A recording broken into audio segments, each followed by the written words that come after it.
I am continuing my reading. What I'm doing in this series is to read through the entire standard works of the Church of Jesus Christ of Latter-day Saints. This consists of the Bible, the Book of Mormon, the Doctrine and Covenants, and the Pearl of Great Price. I am reading in a chronological order of events, not according to publication or volume, so I will be skipping around a bit as I move along. We are continuing now in Mosiah.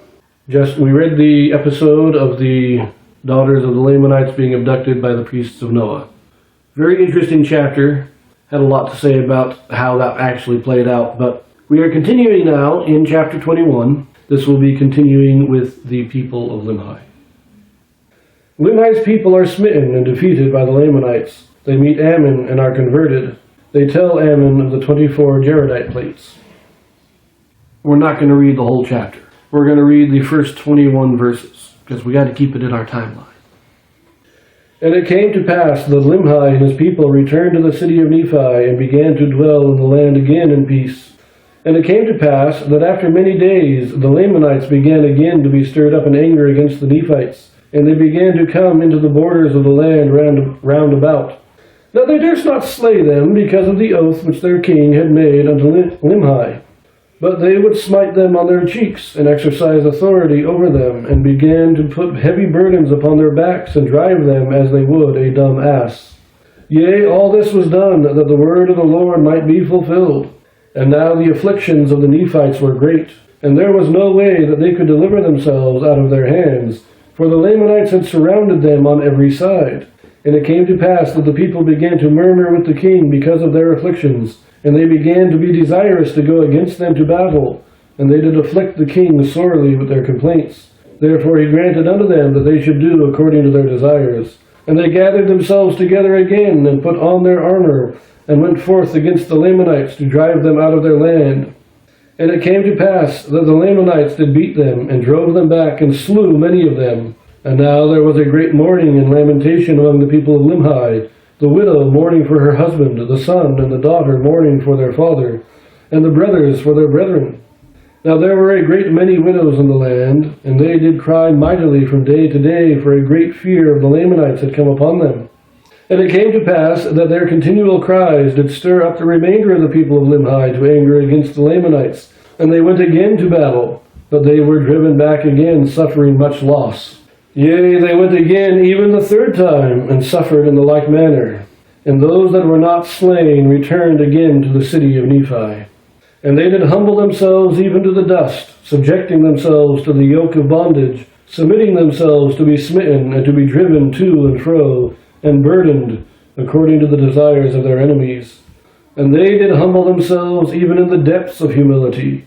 And they did cry mightily to God, yea, even all the day long did they cry unto their God, that he would deliver them out of their afflictions. And now the Lord was slow to hear their cry, because of their iniquities. Nevertheless, the Lord did hear their cries, and began to soften the hearts of the Lamanites, that they began to ease the burdens. Yet the Lord did not see fit to deliver them out of bondage.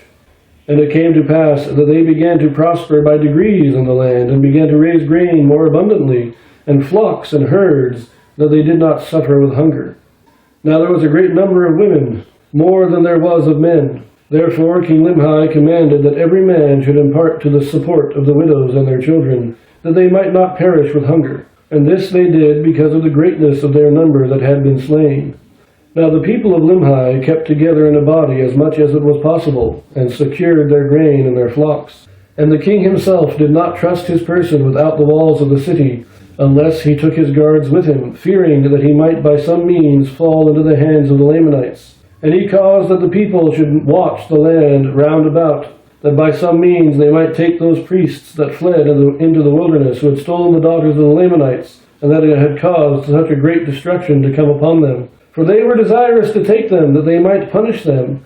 For they had come into the land of Nephi by night, and carried off their grain and many of their precious things. Therefore they laid wait for them. This covers a number of years.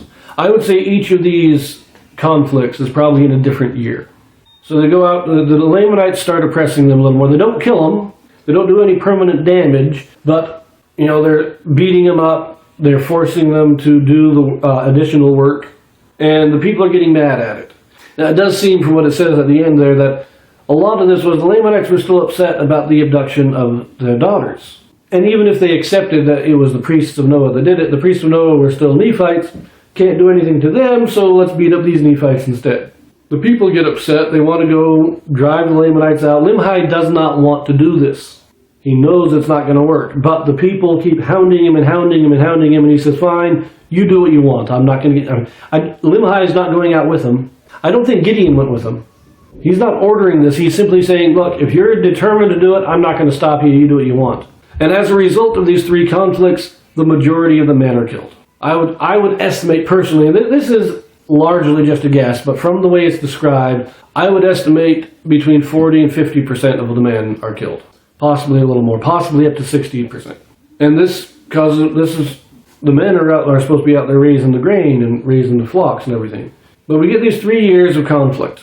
You probably have 1 year of just being oppressed and beat up, and then 3 years of actual fighting. And then they said, fine, God, we get the message, we'll just endure it. And they start praying, and it says, look, God doesn't deliver them immediately, but he does make things easier for them. But this is taking a number of years. We see the abduction of the Lamanite daughters. We don't know exactly when it happened. I estimate about 140 BC. This is about 5 years after Alma is driven out and Limhi becomes king. It's a couple of years after that, somewhere in there. And it's not until 121 that Ammon and his people find Limhi. So we're talking, it's close to 20 years between the abduction of the Lamanite daughters and the rescue of the people of Limhi. And that's when this is all taking place in. So we have 4 or 5 years of outright conflict, and then we're going to have about 15 years of oppression, lighter oppression, but still oppression until the people are rescued. Now, we also read there that the priests of Noah weren't just being blamed for the abduction of the Lamanite daughters, but they were doing their raids. They were attacking and stealing food from the Nephites. Probably because they were corrupt priests who really didn't know how to raise food. They didn't know how to cultivate crops or raise herds. So the only way they could live was like the Lamanites, raiding, pillaging, and hunting. And when they got tired of their meat or couldn't get enough meat, they raided the Nephites and stole their grain.